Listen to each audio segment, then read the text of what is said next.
Mga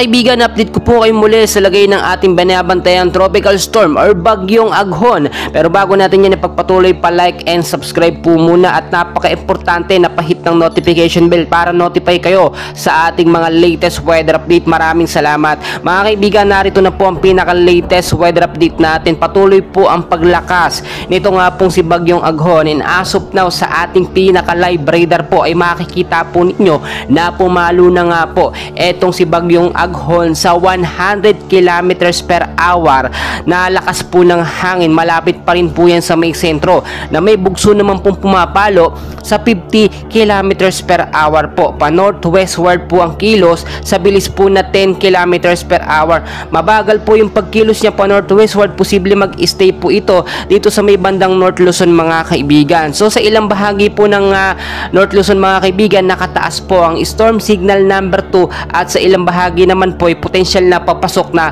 sa storm signal number 3. So sa area po ng Luzon mga kaibigan, apektado pa rin ang northern at central portion po ng Quezon mga kaibigan. General Luna, Yunisan, Pitogo, Plaridel, Agdangan, Padre Burgos, Atimonan, Mauban, Real, General Nakar, Infanta, Sampaloc, Pagdilaw, Calawag, Lucban City at Tayabas. Kasama po ang Lucena City mga kaibigan. So pinaghahanda rin po yung bandang Caloocan, San Jose del Monte, Bulacan, Quezon City at ilang bahagi po ng Metro Manila sa bigla ang malakas na pag-uulan, dahil kung titignan po ninyo as of now ay wala pong hinto or wala pong tigil ang pagtuloy po ng pag-uulan mga kaibigan, at sa ilang bahagi malakas po ang pag-ulan mga kaibigan. Ilang bahagi ng Visayas, sa Mindanao medyo humihina na po dahil dyan po nanggaling itong si bagyong Aghon. Tignan nyo pong mabuti sa ating pinaka live radar mga kaibigan yung tinatahak po na daan. Ito nga pong si bagyong Aghon, which is posible pang mas lumakas from 100 kilometers per hour.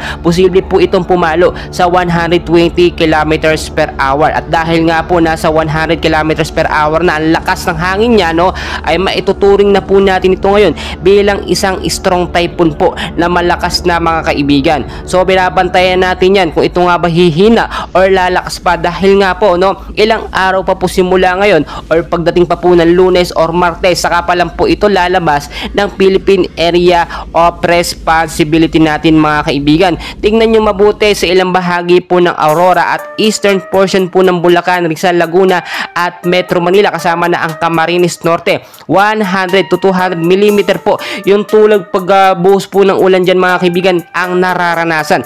Dito naman po sa ilang bahagi po ng portion ng Isabela, Nueva Ecija at kasama na ang ilang bahagi ng Bulacan, eastern portion po ng Pampanga, Cavite, Batangas, Oriental Mindoro, Occidental Mindoro, Romblon, Burias Island at western portion po ng Camarines Sur, Cuyo Island, Aklan at Antique. 50 to 100 mm po na ulan ang posible pong maranasan dyan sa buong maghapon. So maging handa po tayo, dahil nga po etong hangin nga po ni bagyong Aghon ay talagang humahagupit po, at kung makikita po ninyo nasa 150 kilometers per hour yung bugso po ng hangin, at posible po itong humina or posible din pong lumakas. In the next 24 hours nga po ay posibleng maging minimal na lamang po to moderate po yung bagyo na ito, at kaya binabantayan natin kahit pabago-bago po yan mga kaibigan. So tulad po ng aking sinasabi, kung kayo po'y aalis ng inyong mga kabahayan, ugaliin pong magdala ng payong, jacket, kapote, o kung wala naman po kayong importanteng lakad, maganda mag-stay na lamang po sa inyong mga bahay para hindi po tayo mapinsala